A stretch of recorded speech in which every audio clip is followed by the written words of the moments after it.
Vives junto a la persona que amaste y aún así sientes que alguien ha puesto un vidrio entre vosotros. ¿Duermes con alguien que ya no te toca el corazón? Hay una imagen que muchos reconocen sin querer. 2 tazas en la mesa de la cocina. Una conversación que se queda en lo práctico. Miradas que se desvían. Esa distancia que duele no siempre empieza con un gran golpe. Muchas veces es un goteo silencioso que acaba por formar una grieta. Y en esa grieta, enseñaba el Poverello de Pietrelcina, el peligro encuentra entrada. Padre Pío, con la sencillez de su palabra, dejó una advertencia que merece ser escuchada en voz alta. Cuando marido y esposa dejan de buscarse, el enemigo comienza a buscarlos. Permíteme que hable claro, no es una frase para asustar, sino para despertar. No estamos narrando un cuento moral, estamos describiendo una realidad humana y espiritual que afecta a millones de hogares. La frialdad conyugal no es solo una serie de malos momentos o de cansancio acumulado. Es muchas veces un síntoma espiritual. El corazón se vuelve menos hospitalario a la gracia. Las oraciones se hacen menos frecuentes o se pierden en la prisa. Y aquello que antes era fuente de protección, el vínculo sacramental, queda sin ser alimentado. Cuando eso ocurre, la vulnerabilidad no se queda en lo íntimo, se filtra en la casa, en las conversaciones, en las decisiones pequeñas que abren puertas. Imagina por un instante una casa con las ventanas ligeramente entreabiertas en una noche de invierno. A simple vista parece una negligencia menor, una brisa, quizá un poco de frío, pero la humedad entra, el polvo se acumula, el calor se va. Así funciona la distancia entre cónyuges, pequeñas omisiones, silencios que parecen inofensivos, gestos que se olvidan, y la casa, el hogar matrimonial, empieza a perder la protección que daba la cercanía. Esa protección no es un supersticioso escudo, es la gracia que fluye del sacramento, la presencia real de Dios en la vida compartida cuando se cuida, se honra y se alimenta. No quiero que esto suene a diagnóstico frío ni a reproche. Hay cansancio legítimo, hay heridas que no se cierran de la noche a la mañana, hay historias complejas de dolor. Pero la invitación pastoral es siempre a ver la verdad con claridad para poder actuar con libertad.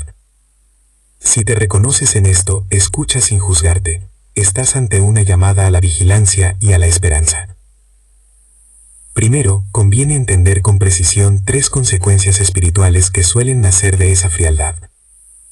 No son teorías abstractas, son maneras concretas en que la vida matrimonial se ve afectada, y comprenderlas ayuda a tomar decisiones encaminadas a la sanación.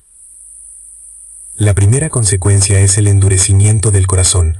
Al principio es apenas una sutileza, una ironía en una conversación, una respuesta corta, una decisión tomada sin consultar. Con el tiempo, esas pequeñas fricciones se sedimentan. Lo que antes era una discusión constructiva se vuelve reproche. Lo que antes provocaba ternura despierta fastidio. El corazón, herido y expuesto, se vuelve más prudente para dar afecto. Se defiende con frialdad. Este endurecimiento no siempre es voluntario, es una reacción de autoconservación. Sin embargo, curiosamente, esa autoprotección termina aislando más y dejando al corazón más vulnerable a los ataques externos. Observa las señales cotidianas. Se evita tocarse en público o en privado. Las conversaciones importantes se posponen hasta que ya no hay palabras que salvar. Las pequeñas costumbres que creaban intimidad, un beso antes de salir, un buenos días que no se olvide, desaparecen. No son gestos menores, son puentes. Su pérdida va engrosando una barrera silenciosa que si no se atiende, se hace difícil de derribar. La segunda consecuencia es la apertura a tentaciones externas. No me refiero solo a traiciones visibles o a historias de infidelidad física. Hablo de la tentación emocional, de buscar fuera lo que ya no se encuentra en casa. Cuando un corazón se siente solo, la mirada puede empezar a vagar, buscando reconocimiento, elogio o simple compañía en lugares que prometen calor inmediato. Hoy eso puede tomar la forma de una amistad que se vuelve íntima por mensajes nocturnos. Puede ser la búsqueda de atención en redes sociales. Puede ser una cercanía con un compañero de trabajo que poco a poco ocupa la atención que antes pertenecía exclusivamente al cónyuge. Ese desplazamiento es sutil y por eso peligroso. No siempre aparece como una afrenta dramática. Muchas veces llega vestido de comprensión o alivio. Alguien que escucha sin juzgar, una conversación que dura más de lo que debería, una fantasía que se alimenta en privado. Y cuando esto ocurre, la pareja comienza a perder no solo tiempo y confianza, sino también la posibilidad de ser el lugar privilegiado donde el otro encuentra consuelo y verdad. Padre Pío advertía que, cuando dejamos de buscarnos, el enemigo comienza a buscarnos. La tentación no siempre es un villano con máscara, puede presentarse como una oferta de lo que creemos que nos falta, y esa oferta encuentra terreno fértil cuando el matrimonio ha dejado de ser buscador y buscado. La tercera consecuencia es tal vez la más sutil para quienes no la han vivido, la pérdida de protección sacramental sobre el hogar. En lenguaje sencillo, el sacramento del matrimonio no es una receta ni una etiqueta social, es una fuente de gracia que, como toda fuente, necesita que nos acerquemos a beber. Cuando la pareja participa de la liturgia, se confía mutuamente, ora en conjunto, custodia los signos de la fe en su casa, está formando un circuito en el que la gracia puede moverse. Pero cuando esa interacción se interrumpe, ese circuito se debilita. No significa que Dios abandone a quienes se distancian. La misericordia divina es infinita. Significa más bien que las prácticas y los signos que favorecen la recepción de la gracia dejan de operar con libertad en la vida cotidiana. Para entenderlo, piensa en una casa frente a una tormenta. Los sacramentales, la oración en pareja, la presencia del crucifijo, el rosario compartido, no son muros mágicos, pero son gestos que llaman a la protección, disponen el corazón a confiar y mantienen la puerta cerrada contra el desaliento. Cuando esos gestos se pierden, la casa sigue siendo casa, pero su resistencia a las tempestades disminuye. No es cuestión de superstición, es cuestión de disposición del alma. La gracia no es algo que solo Dios da en abstracto, muchas veces pasa por los medios humanos, los sacramentos y los signos que nos recuerdan la presencia real de Cristo en la vida conyugal. Si estas tres consecuencias se describen así, es porque reconocerlas es preparar el terreno para la reparación. No se trata de añadir culpabilidad al dolor, se trata de detectar la enfermedad para poder curarla. Ahora bien, reconocer no es resignarse. Al contrario, quien ve la gravedad puede medir la urgencia y tomar pasos concretos. Y aquí entra la palabra de Padre Pío como llamada. No una fórmula mágica, sino una advertencia que despierta el sentido de responsabilidad y la urgencia pastoral. Antes de continuar, quiero proponerte un acto pequeño, sencillo y público de fe. Si esta palabra toca tu corazón, escribe en los comentarios: Jesús, restaura el amor en mi casa. No es un rito, es un gesto de confianza, un pequeño acto de entrega que te ayuda a salir del silencio. Si ahora mismo no te sientes capaz de escribirlo, repítelo en tu interior. Hacerlo no garantiza una solución instantánea, pero te coloca en la trayectoria de la oración y la esperanza. Sigamos. Entender las consecuencias nos obliga a mirar no solo lo que se pierde, sino aquello que puede volver a regenerarse. Aquí la tradición y la experiencia pastoral suelen proponer caminos concretos, prácticas humildes y repetibles que reavivan la intimidad y vuelven a abrir al hogar a la gracia. No son recetas mágicas, son gestos con fuerza sacramental cuando se viven con fe. Entre esos caminos, la enseñanza atribuida a Padre Pío insiste en 3 líneas: retomar la mirada, rezar juntos y recuperar los gestos de cariño. Son sencillas, pero requieren decisión y perseverancia. Detengámonos primero en la mirada. Puede parecer una tontería, mirarse a los ojos. Sin embargo, la mirada es un instrumento primordial del amor. Mirar verdaderamente a alguien, no de reojo, no mientras miras el móvil, sino sosteniendo la mirada, es un acto de reconocimiento y entrega. Cuando se sugiere que se miren a los ojos al menos 3 segundos, la propuesta va contra la prisa que todo disuelve. 3 segundos pueden ser mucho. En ese tiempo se puede percibir una respiración, una tensión, una ternura. Ese gesto, repetido, reconstruye la costumbre de buscarse. No es necesario que en esos 3 segundos se solucionen historias. Es suficiente que haya presencia real, una confirmación silenciosa de «te veo, existes para mí». ¿Cómo practicarlo sin tensión? Al principio será incómodo. Muchas parejas han contado que al principio les pareció forzado, luego se volvió un bálsamo. Una propuesta práctica: elegir un momento neutro, al terminar de cenar, antes de apagar la luz de la noche, al encontrarse al volver a casa, y sostener la mirada sin hablar, sin juzgar, sin justificar. El único objetivo es registrarse mutuamente. Si aparecen emociones, no tratéis de resolverlas en ese instante. Tomar nota y volver a hablar después, cuando haya calma. La mirada es un primer paso para volver a ser buscadores el uno del otro. El segundo camino es la oración conjunta.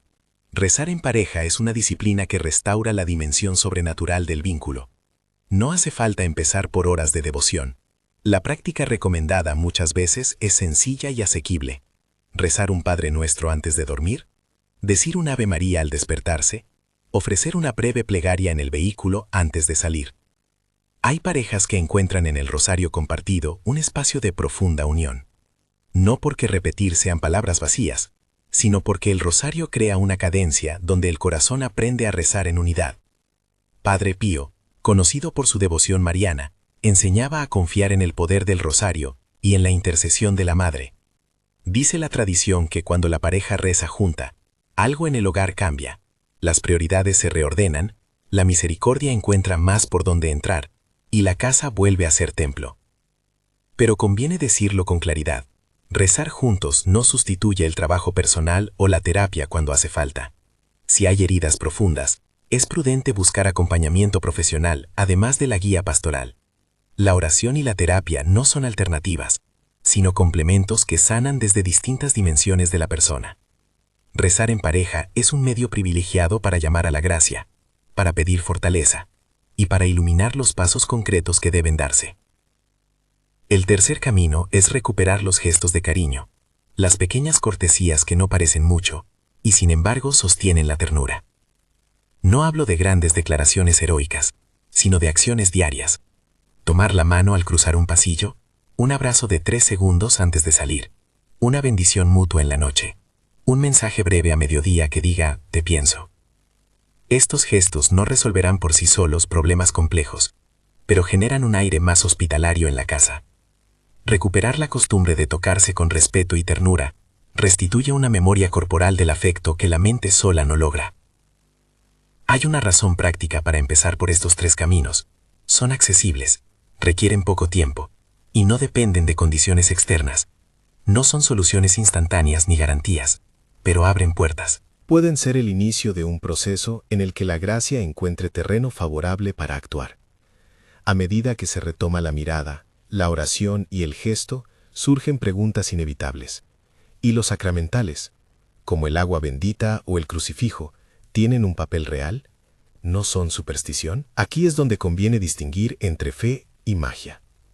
Los sacramentales, en la tradición católica, son signos sensibles que recuerdan la presencia de Dios y disponen al corazón a recibir gracia. Un crucifijo bendecido no es un amuleto que asegura resultados por sí mismo, es un llamado a mirar a Cristo y a confiar. El agua bendita, empleada con reverencia, recuerda el bautismo y la purificación interior. El rosario que se reza en pareja convoca a la Madre a interceder. Todos esos signos, cuando se usan con fe, ayudan a redescubrir la realidad sacramental del hogar, pero nunca sustituirán la decisión humana ni el arrepentimiento. Son apoyo, no garantía. Hasta aquí hemos avanzado en diagnóstico y en el inicio del tratamiento. Hemos escuchado la advertencia de Padre Pío. Hemos identificado las 3 consecuencias principales de la distancia: endurecimiento del corazón, apertura a tentaciones, pérdida de protección sacramental. Y hemos empezado a nombrar caminos concretos que la tradición propone para la restauración. Esto es el principio del itinerario. Ahora bien, la palabra pastoral exige no solo nombrar pasos, sino acompañar en su despliegue, y eso requiere paciencia, valentía y sobre todo un momento de decisión por parte de los dos. Quiero compartir una escena que se repite en muchos relatos de parejas que han decidido empezar. Una tarde cualquiera, la casa en silencio, la luz de la tarde entrando por la ventana. Uno de los dos toma la iniciativa, no con un gran discurso, sino proponiendo algo pequeño. ¿Me miras 5 segundos? Al principio, la mirada puede producir incomodidad, lágrimas, recuerdos que duelen. Pero si esa mirada se sostiene con humildad y sin acusaciones, en ocasiones abre un compás de conversación que antes era imposible. Puede que no resuelva todo, pero crea una oportunidad para empezar a buscarse de nuevo. La clave está en que la iniciativa no sea un arma de acusación, sino una oferta de encuentro. En este punto, toca señalar un peligro. Muchas veces, la intención de arreglar las cosas desemboca en un esfuerzo individual o en planes aislados que no involucran verdad ni arrepentimiento. Restaurar un matrimonio no es hacer cosas por la apariencia, es una conversión del corazón que se expresa en actos concretos. Eso exige honestidad, reconocer las heridas propias, pedir perdón cuando haga falta y estar dispuesto a cambiar patrones. Sin esa conversión, los gestos pueden volverse teatro y la herida seguirá abierta. Por eso la mirada, la oración y los gestos deben venir acompañados del propósito de reparar y de buscar ayuda si es necesario. La tradición también sugiere elementos sacramentales concretos que pueden ayudar a custodiar el hogar. Colocar agua bendita en la entrada del dormitorio, tener un crucifijo benignamente puesto cerca de la cama, establecer el hábito del rosario en pareja. Estas medidas no son fórmulas mágicas, son recordatorios visibles de la realidad espiritual. Funcionan cuando reafirman una decisión interior. Si se colocan como simples objetos de amuleto, pierden su sentido. Pero si se colocan como signos de una fe viva, pueden ser puntos de anclaje para la oración y la unidad. Dejando de lado la teoría, quizá lo más importante es contemplar la esperanza que late detrás de todo esto. La enseñanza cristiana no trata al matrimonio como un proyecto humano cerrado en sí mismo. Lo ve como un sacramento, una vocación que puede ser objeto de la misericordia divina. Padre Pío, hombre de oración y de lucha espiritual, no quería que la advertencia sobre el enemigo fuese un golpe de fatalismo. Al contrario, la dirigía como un llamado a despertar, a prevenir y a buscar la restauración. Esa revelación, que cuando la pareja deja de buscarse el enemigo comienza a buscarlos, es, en último término, una llamada al recurso, buscar a Dios juntos para que Él vuelva a ser el centro que restaura y fortalece. Puedes imaginar ahora la tensión que se crea en muchas casas. Por un lado, la conciencia de la pérdida y el peso de los errores. Por otro, el impulso a intentar algo distinto. Esa tensión es saludable cuando conduce a la acción humilde. Hay demasiadas historias de pequeños sacrificios que, repetidos, han transformado el clima del hogar.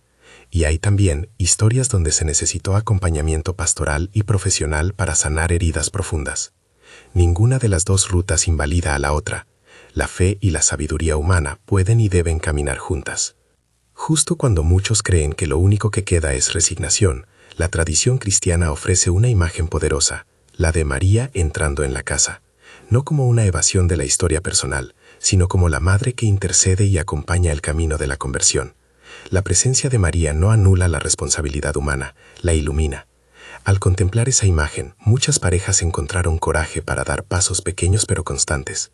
Volver a la iglesia para una misa en pareja, pedir la bendición antes de dormir, colocar un crucifijo en un lugar visible. Son gestos que repetidos disponen al corazón para la gracia. En este punto del camino surge una pregunta práctica que merece respuesta. ¿Qué hacer si uno de los dos no está dispuesto a intentar? La situación es delicada y requiere prudencia. No es raro que uno acepte el desafío y el otro necesite más tiempo. La paciencia no debe confundirse con pasividad. Se puede, con respeto y oración, crear un clima que favorezca el diálogo, invitar sin presionar, ofrecer oraciones compartidas sin forzar la fe del otro, mostrar actos de amor que no humillen ni manipulen. Si tras el intento persistente no hay apertura, es aconsejable buscar acompañamiento pastoral que ayude a discernir los pasos siguientes. La comunidad eclesial no está para juzgar, sino para sostener.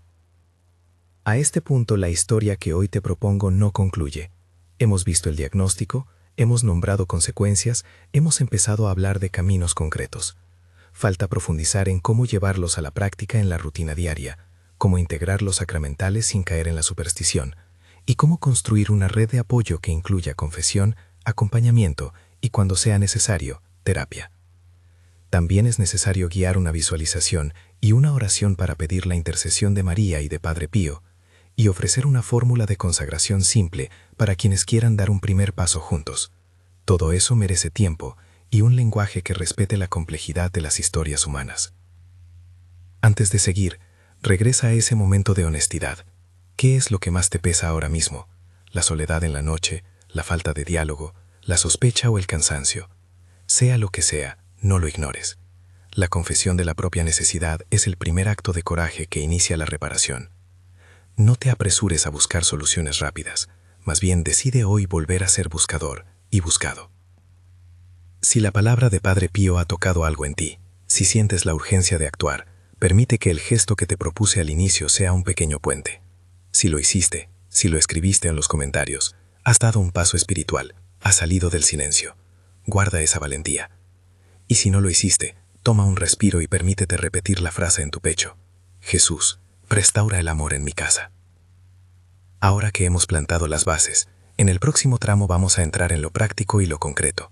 Desarrollar ejercicios cotidianos para retomar la mirada, proponer formas sencillas y reverentes de rezar en pareja y explicar con mayor detalle el uso de sacramentales, agua bendita, crucifijo, rosario, de modo que no se conviertan en superstición, sino en instrumentos de apertura al misterio. Además, ofreceré una visualización guiada y una oración de consagración que puedas recitar con tu cónyuge si sientes que es el momento. Hay pasos para seguir y no todos requieren heroicidad, muchos solo exigen constancia. Por ahora, guarda esta convicción. La advertencia de Padre Pío no es sentencia, es llamada. Cuando marido y esposa dejan de buscarse, el enemigo comienza a buscarlos. Pero cuando marido y esposa se vuelven a buscar con humildad y oración, la casa se convierte de nuevo en lugar de gracia. Que esa esperanza te acompañe mientras decides los primeros pasos. Hay pasos concretos que puedes incorporar hoy mismo, sin grandes preparativos, y que ayudan a traducir la decisión interior en hábitos que sostienen la gracia. No son fórmulas instantáneas, son prácticas humildes y repetidas que con el tiempo reordenan la vida del hogar. Voy a proponerte ejemplos muy prácticos, diálogos sencillos y pequeñas rutinas que han servido a muchas parejas a recuperar ritmo y ternura. Empieza por fijar momentos breves y reales para reencontraros. Podéis elegir un ritual de encuentro que dure 2 minutos al volver a casa. Dejar las claves en una bandeja, miraros, soltar las noticias urgentes y decir una frase de acogida. No hace falta que el primer intento sea perfecto. La intención es que la llegada a casa deje de ser un paso fugaz para convertirse en un reencuentro. Una fórmula que funciona. Al entrar, acercarte, apoyar la mano en el hombro del otro y pronunciar: gracias por estar. Ese reconocimiento sencillo tiene más peso que una discusión sobre las tareas del hogar. Otro hábito útil es el tiempo de mirada. Seleccionad un momento cotidiano, la cena, antes de apagar la luz, el café de la tarde, y decidid que durante 30 segundos os miraréis a los ojos sin hablar. Al principio puede parecer incómodo, puede surgir el impulso de rellenar el silencio. Respira, vuelve la mirada, permite que la vulnerabilidad aparezca sin juicio. Si surgen emociones intensas, anotadlas para hablar después en un momento programado, con calma. Este tiempo de mirada actúa como un pequeño reinicio. Confirma la existencia del otro, reduce la soledad y abre la posibilidad de diálogo verdadero. Cultivar la oración en pareja no exige prestaciones heroicas. Empieza por un acto sencillo. Antes de acostaros, tomaos de las manos y rezad juntos un Padre Nuestro. Si alguno no está acostumbrado, proponed que la oración sea una petición breve, casi un susurro. Señor, danos palabra y ternura. Es importante que la oración no sea una coacción ni un examen. Ha de presentarse como una oferta de confianza. Otra opción es iniciar una breve oración al salir de casa. Jesús, acompáñanos hoy. Rezar juntos crea una cadencia espiritual que une deseos y pasos. Si el rosario resulta cercano, intentad una vez por semana rezarlo en pareja. Uno sostiene el rosario y el otro murmura las Avemarías. Otro día invertid los roles. En el rosario compartido no se trata de repetir mecánicamente. Podéis dedicar cada década a pedir por una dimensión concreta del matrimonio: perdón, paciencia, alegría, conversación, fidelidad. Cuando incorpores estas prácticas, acompañadlas de gestos físicos de cariño que no exigen grandes escenarios. Besos de despedida antes de salir, un abrazo de 3 segundos al volver a casa, rozar la mano en una conversación tensa para mostrar presencia. No minimices la fuerza de los pequeños toques. La memoria corporal del afecto ayuda a sostener la intimidad cuando las palabras faltan. Una pareja puede establecer un gesto simbólico que indique «estoy aquí».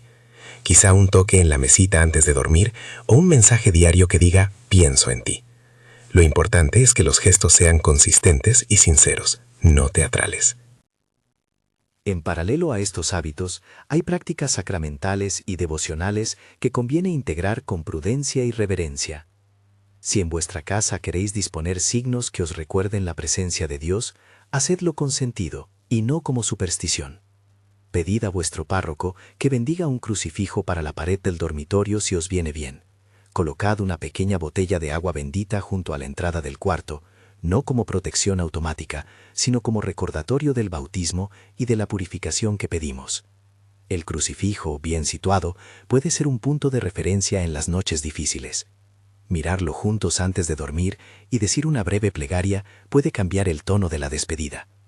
Un rosario en la mesita no es un amuleto, pero puede ser un instrumento para recuperar la costumbre de rezar, uno que veis cada noche y que os invita a la oración. Si no sabéis cómo conseguir objetos bendecidos, pedid en la parroquia. Es un gesto modesto que os conecta con la comunidad. Cuando uséis estos sacramentales, explicad su sentido. Esto nos recuerda que no estamos solos, que Cristo y María nos acompañan. Evitad rituales improvisados en los que se busca un resultado inmediato y mágico.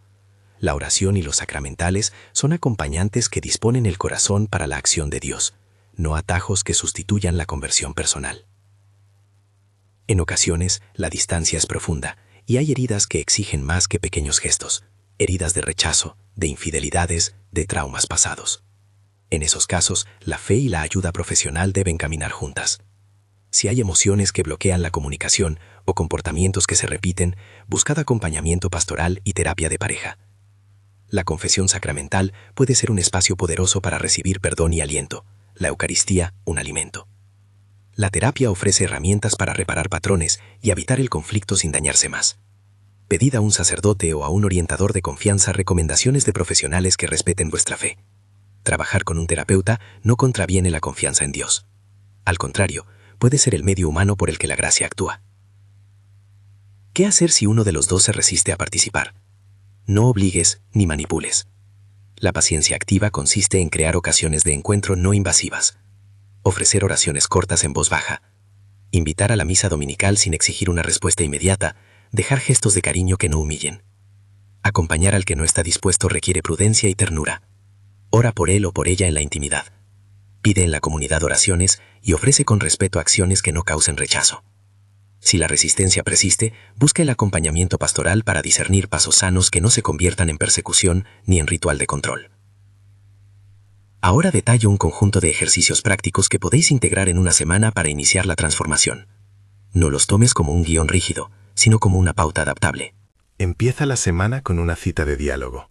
Programad una media hora sin móviles ni interrupciones para contaros cómo ha ido la semana y, sobre todo, para escuchar sin interrumpir. Usa frases que no buscan defenderse, sino describir. Siento que, en lugar de tú siempre.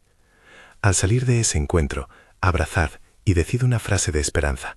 Caminamos juntos. A mitad de semana, buscad un momento de mirada de 30 segundos en un contexto neutral. Al final del día, antes de dormir, sujetad las manos y rezad juntos un Padre Nuestro. Si alguno lo prefiere, que sea una oración espontánea. El fin de semana, id juntos a la misa, aunque sea solo por el gesto inicial. Después, tomad un café y compartid una cosa buena que observasteis del otro durante la semana. Si os apetece, elegid un día al mes para confesión y comunión, pidiendo al sacerdote orientación concreta para vuestro matrimonio. Al practicar estos ejercicios, tomad nota de pequeños avances, una conversación más sincera, un gesto de perdón, menos tensión en la mesa. Celebrad las pequeñas señales. No hay que esperar grandes episodios. La gracia suele manifestarse en acumulación de fidelidades mínimas. Quisiera ahora invitaros a una breve visualización guiada que podéis hacer con la pareja, o en silencio, para preparar el corazón a la oración. Imagina la casa como un espacio donde se respira cansancio y también posibilidad. Visualiza la puerta del dormitorio entreabierta y la luz tenue entrando en la noche. Ahora imagina a María acercándose con paso maternal, sin grandilocuencias. Ella entra con sencillez, sin juzgar, y se sitúa junto a la cama. Observa cómo posa una mano sobre el lecho y otra sobre el pecho de cada uno, como alguien que cubre con su manto lo que está cansado. Siente la calma que trae su presencia. No anula la historia, la cubre con ternura. Nota un calor suave que baja desde el pecho, una paz pequeña que no borra todo, pero que hace más llevadera la cercanía. Permite que esta imagen te recuerde que no camináis solos. María no sustituye la voluntad humana, acompaña y sostiene, intercede ante su Hijo. Permanece en esa escena unos instantes, y si queréis, compartid lo que sentís, sin juzgar. Tras la visualización, propongo una oración breve e irrepetible que podéis decir juntos. No es una fórmula mágica, es una entrega confiada. Repetidla en voz alta, si es posible. Jesús, entra en mi matrimonio. No te pido soluciones rápidas, te pido presencia. Llena nuestros silencios con tu misericordia, nuestras palabras con verdad y nuestros gestos con ternura. María, Madre, acompaña nuestros pasos, toca lo que no podemos tocar y restáuranos en la paciencia. Padre Pío, intercede por nosotros y ayúdanos a ser buscadores el uno del otro. Amén. Si lo deseáis, podéis sumar una consagración muy simple que nazca del corazón y que repitáis juntos. Señor Jesús, nos consagramos a tu amor. Que nuestra casa sea lugar de tu presencia. Que nuestras manos aprendan a perdonar y nuestros labios a bendecir. Te entregamos nuestras heridas, conviértelas en camino. María, cúbrenos con tu manto. Padre Pío, sostén nuestra fe. Amén. Esta consagración no promete resultados inmediatos. Es un acto de voluntad y de esperanza que pone vuestra historia bajo la protección y la guía de Dios. Acompañad la oración de gestos. Tomaos las manos, mirados, haced la señal de la cruz juntos, si eso os resulta natural. Si un miembro de la pareja no está dispuesto a orar en voz alta, que al menos acepte el gesto, tomar la mano del otro durante unos segundos o permanecer en silencio unidos en la habitación. Estos actos físicos ayudan a fijar la decisión del corazón. Es necesario subrayar una vez más que la restauración exige tiempo, humildad y coherencia. Habrá recaídas, días de desaliento, momentos en que parece que nada cambia. En esos días, recordad la imagen de la gota que, con constancia, acaba por abrir la piedra. Mantener pequeñas fidelidades diarias, la mirada, la oración, el gesto, construye un camino donde la gracia puede circular. Si la desesperanza crece, buscad acompañamiento. No dejéis que el orgullo o la vergüenza sean excusas para permanecer aislados. Para quienes temen que pedir ayuda sea un signo de fracaso, la prudencia y la valentía van juntas.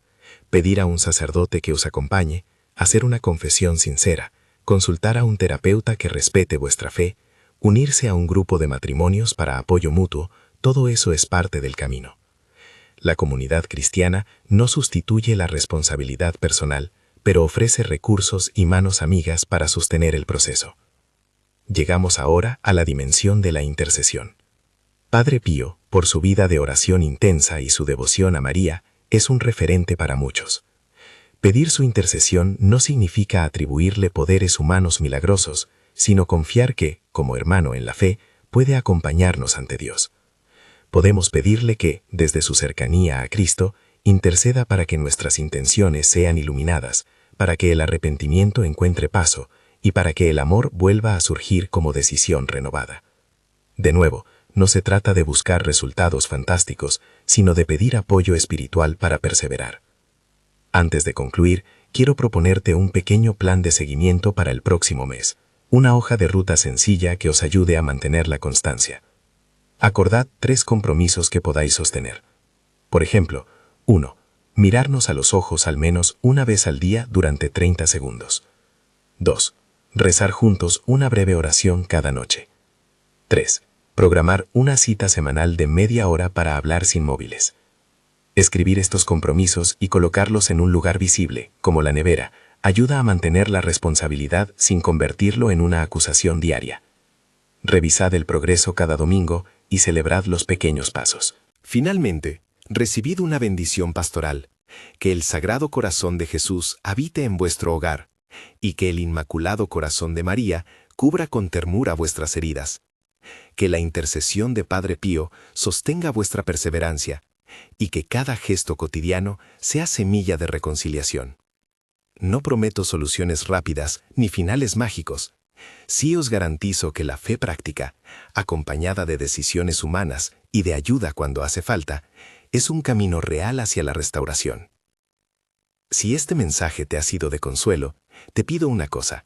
Comparte este video con alguien cuyo matrimonio esté frío y que pueda necesitar una palabra de esperanza. Suscríbete para recibir más materiales que ayuden a las parejas a conservar la fe en el hogar. Y si, después de hacer la oración o la visualización, sientes en tu corazón una petición, escribe en los comentarios: María, restaura mi hogar. Ese pequeño gesto público puede ser el primer paso fuera del silencio. Que la paz de Cristo habite en vuestra casa. Amén.